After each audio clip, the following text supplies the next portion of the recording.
This week is Think Train Week. We are bringing in John Fleps. He's the Chief Safety Officer of Norfolk Southern.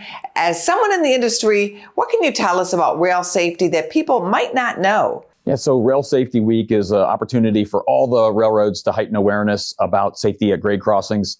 There are a lot of things that could be the difference between a close call and a tragedy. You know, when you're operating a vehicle near the tracks, people are more distracted now than ever, it seems.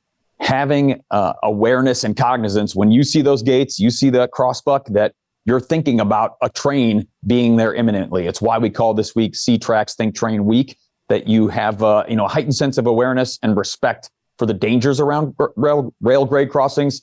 Same goes if you're on foot. If you're crossing the tracks, don't ever find yourself in a compromising position. Don't ever use the tracks as a way to get across a road or a body of water. Unfortunately, we have a lot of accidents every year where people are on a bridge trying to get across something, and there's no way for them to get out of harm's way because trains take a really, really long time to get stopped. If you see a headlight, odds are that train's not going to be able to get stopped before it gets to where you're at. Wow, if you see the headlights, that is good to know. Is there anything else you want to add? Sure.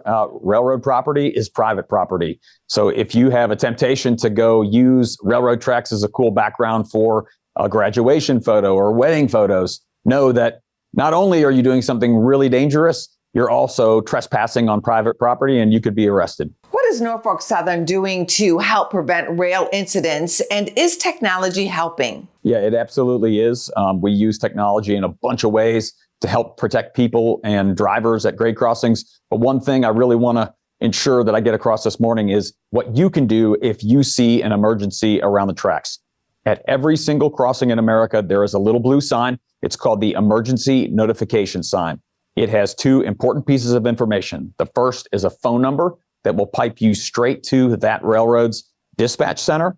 The second is a unique identifier. It's a DOT number that will let that dispatcher know exactly where you are so they can take quick action and potentially stop a train before a tragedy occurs. Anything you can mention about the proposed merger with what's coming down the track at Norfolk Southern that could take passengers coast to coast? Yeah, it's business as usual at the railroads, and safety will never take a second step to anything that we do. If you want more information about grade crossing safety, you can check out a couple of different websites. First is our own, norfolksouthern.com/rail safety. Also, Operation Lifesaver, oli.org, has a tremendous amount of resources. Please take it to your dinner table, take it to your classroom, take it to your friends. A simple conversation could be the difference between, like I said, a near miss and a tragedy. Thank you so much for being on our show today. All right, thanks for having me on.